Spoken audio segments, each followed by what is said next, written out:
What's up, everybody? It's your boy Officer D back on the video. Before we get started, don't forget, go ahead and hit that like, share, and subscribe button.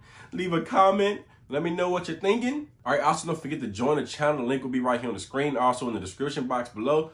Joining the channel will help out. You'll be donating to the channel. You'll get perks to go with that. It'll describe all that on that link. So go ahead and hit that. All right, let's get started.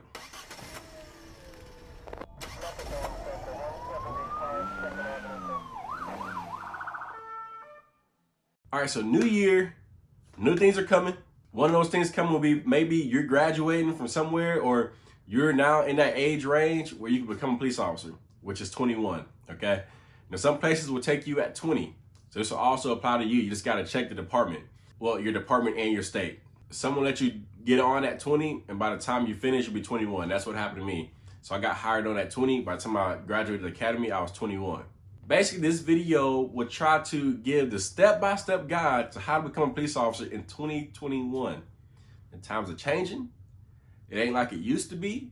So a 2021 guide on how to become a police officer is very much needed. Now, for making videos over the past few months, I've learned some of y'all questions, and this video is a way to compile it. Now, I can't fit everything in one video. It's not possible. Y'all attention span ain't that great. So it won't all be one video, so it'll be a part 2.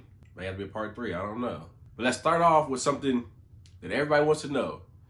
Does what happened as a kid affect you becoming a police officer? Meaning a kid or a teenager? And that all depends on what it was. Obviously, if you think about it, you can start at 21. So they have no choice but to look at what you did as a kid or as a teenager. It's kind of hard to say, okay, you can start at 20 or 21 and we can only look at what you did these past 2 years, or since you're 18. That's kind of a struggle, because did you change that much in a year or 2 years? They want to know what everything you've done, okay? And they can get a better gauge of who you are as a person. So let's say you smoked weed when you're in high school. Would that disqualify you? Depends on when you stopped. Did you graduate high school and continue smoking weed up until the day before you applied? You won't get it, okay? I had a friend that hit me up not too long ago, and he was like, hey, bruh, I'm about to become, he has the funniest shit that he says. He wants to be a sheriff. Not a sheriff. He's been saying this shit since high school. He wants to be a sheriff. And I remember he hit me up in college, and he said, hey, man, how to become a police officer? I wasn't even a police officer yet, but he asked me, how to become a police officer? And I was like, all right, listen. But then I just happened to like see his Facebook page and sounded like he smoked weed or something. I'm like, bro, are you still smoking weed? And he was like, yeah, I'm not doing it like that though. So I'm like, I told him anyway. But he hit me up a few days ago, or a few weeks ago, and he asked me again. He was like, hey, I'm just graduating. I need to find a job. I want to be a sheriff. So I go scrolling through his Facebook again, and lo and behold, pictures of him smoking weed. So I messaged him like, bruh, when's the last time you smoked weed? He's like, oh, about 2 months ago. Why? You know you want to be police, and you know you can't become police smoking weed. So that's obviously going to look bad on his character. For one, you're saying you was going to stop back in college, like the beginning of college, and you still going 2 months before you wanting to apply. No, sir. Okay? Now, let's say you smoked weed in high school, you're freshman, sophomore, hell, senior year, it doesn't matter. You graduated high school, you realized what you wanted to do, and you stopped. Okay? So you graduated at 17 or 18, but now you're 21. Will they take that into account? They're gonna look at it, but will it disqualify you? No, not typically. Typically, they want to see a year without you smoking weed. Now that's just a baseline of what they're gonna say on paper, on their website. A year. They want a little more than a year. Now, marijuana is allowed because it's that controversial stuff, right? Anything other than marijuana, you can probably go ahead and say you won't get hired somewhere. Unless you got some friends in high places that will overlook some things if they know you personally. But typically speaking, anything other than marijuana, you won't get hired for. You got arrested for stealing as a teenager, a misdemeanor, or several other misdemeanors that you could have gotten. It really won't affect you like that. You watch your small misdemeanors. As long as you've been doing good from the time, I say you give it a 2-year time period. You know you want to be police. You can't just wake up one day and say, hey, I did this crime yesterday, I want to be police. You got prepared for it, okay? All right? Now, obviously, they're going to look at it and say, hey, this dude was in high school or this dude was in college when this happened. And I take that into account. You can't really go to a recruiter and ask, does this disqualify you? Well, it depends. It depends on a lot of other things. All right. But your simple misdemeanors you had while you were a teenager or in college, it won't disqualify you. Now, if you have felonies, those will disqualify you. Felonies are kind of hard to work around, but your small level misdemeanors, you can get around. All right. Next thing is college required. College is starting to become a requirement. As more and more stuff is happening, they are starting to only want to choose from people who went that extra mile to get a degree. All right, whether that be an associate's degree or bachelor's degree. As I say this, remember that each department is different. So for me, my department took me without a degree. I went to college for 2 years. I was tired of it. I was ready to go. And I was like, let me just apply, just to apply. If I get it, I'll leave school. If I don't get it, I'll stay in school. I got it. I did 2 years worth. But when you think about it, there's so many people applying to be police. Even right now, they say there's not enough police. There's still a ton of people applying. They just aren't qualified and they just aren't making it through the process. But they don't have the qualifications that police department is looking for. My police department is really bad at that because there's a ton of people that would get on with an agency right beside us that applied here and got a no. And in my academy class, it was really bad because a lot of people were like, I applied for y'all, and then he make it out the parking lot before I got my denial through email. And we had one guy in my academy class who every time he saw a recruiter come, he would go talk to him. But I tell you, the recruiter would get so annoyed at that guy. That is not the way you are going to get in a job somewhere. It's bugging the recruiter. Don't do that. Yeah! Shut up! Now that's out the way. You got your teen years covered. You got his college required. So now, you just finished college, or you didn't go to college, but you're at the age range where you're saying, okay, I want to be police.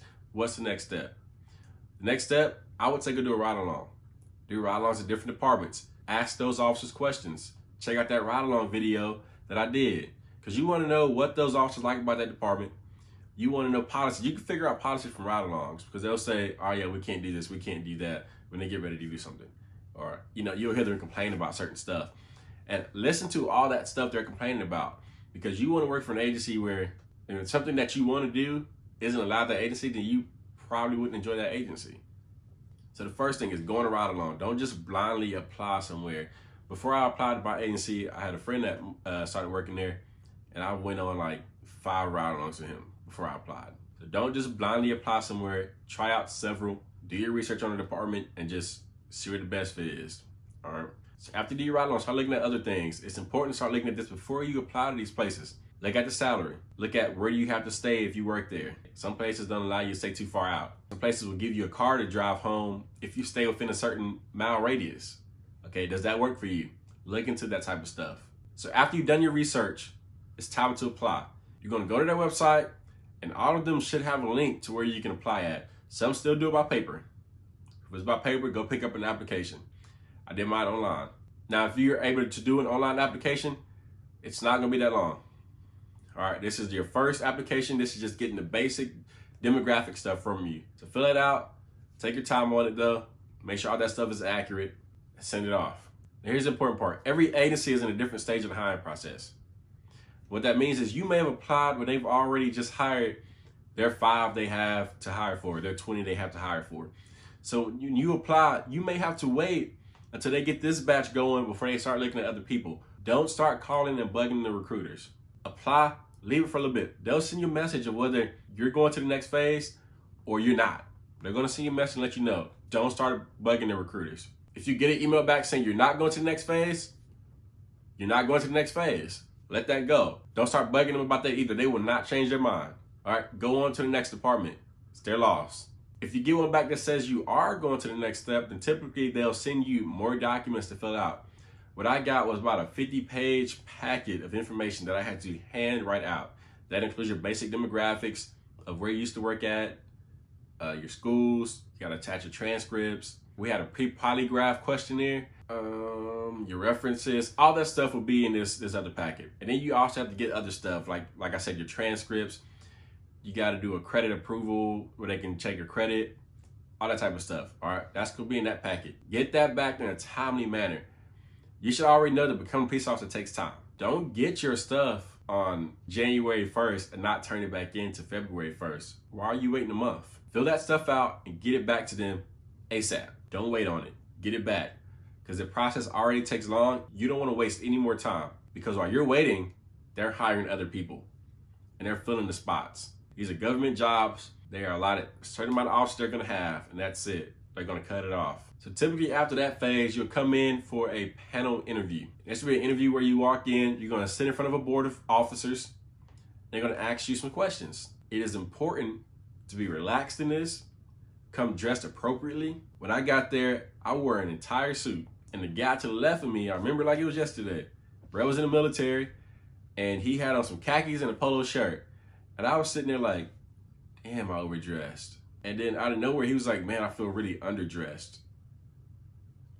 Let me tell you who did not get the job. I'm in a suit. Everybody that I've asked after that I got hired with, they all came in a suit as well.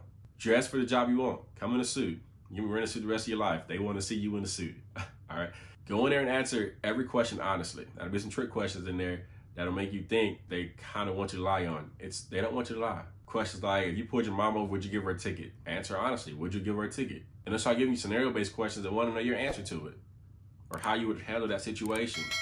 Answer honestly. Don't answer how you think they want you to answer, because that's what gets people caught up. They start giving answers that they think they want to hear. Well, that's not what they want to hear. They want to know what you would actually do in that situation. All right, so after the panel interview, again, this is per agency, so they will take however much time to figure out and let you know if you're going to the next phase or not. All right, that could be hours, that could be a day, that could be a week, who knows? So I figured out mine about a couple hours, and then they let me know you're moving on to the physical agility test. All right, and that was the next day. Things don't always happen the way it happened with me though. Their next physical agility test may not have been to the next week, and I would have had to wait a week. Just so happened they were able to get enough people in that day that they were able to schedule us for the next day in that morning. So the physical agility test is different in every state. Look it up on YouTube for the department that you're applying for. They probably have a course demonstration on their website. Just look it up. Look up what it is. Start practicing that before you even go do it. I started practicing mine when I was in college. When I got the email back saying that I was going to the next phase, I started going to the gym and replicating that course, just making sure I could pass in a good time. And you would know right after the physical agility test if you passed or not. There's no, we'll let you know. You'll know how you did. If you made it through or you didn't. If you made the time or you didn't. If you didn't make the time, then you didn't pass. All right, and after your physical agility test will come your, what is it called? Your psychological exam. And this, my department had outsourced. I don't know if every department outsources this or not, but my department had outsourced it. All right, so it's an agency does this on their own. And basically, you go to this building, you get this huge packet of questions, and the questions are repetitive because they want to gauge, I guess, honesty, and if that was the correct, I don't know. There's math and reading questions on there. So I get asked a lot, do you have to be good at math? You have to know math, and you have to know the basics of math, but you don't got to be some math extraordinaire. I personally love math, so it didn't bother me. I think how many cops there are, not everybody's good at math. I attended a class not too long ago for traffic crash investigation, and a lot of officers in there were not good at math. But that was more of like your algebra, stuff like that. This isn't that. This is just your basic math. Reading comprehension. Do you gotta be good at reading? Yes, we write reports all the time. You need to know how to write. You need to know how to read. So reading comprehension, grammar, all that stuff was on the test. So once you get done with that, we had to go into another room and actually speak to a psychologist or something like that, whatever she was. But she already knew some background information on me. So we talked about it, and then you leave from there. And you don't know how you did at that point or not. They'll let you know at a different time. All right. Once they let you know about that, move on to the next phase if you passed. If you did not pass, then you don't move on to the next phase. Fix whatever you got going on psychologically. That can either be you got something going on in your head, or you just wasn't good at your math and your reading. All right, which you could use some help on, because in this job you will have to know math and you will have to be able to read and comprehend. All right, so if you made it this far, good job. You are getting through the process. It's looking good for you. You ain't got to the background investigation part yet, and you ain't got to the polygraph exam part yet. I'm gonna say that for the next video. That's with some topics we gotta discuss. I did some videos on it already. You can check those out. But all that plus what will come after that, and then going into the academy, that'll be coming up in part 2. All right, so make sure you check that out. But don't forget, like, share, subscribe to the video, leave a comment, let me know what you're thinking. All right, and also don't forget to join that Discord. I mean on Snapchat, whatever.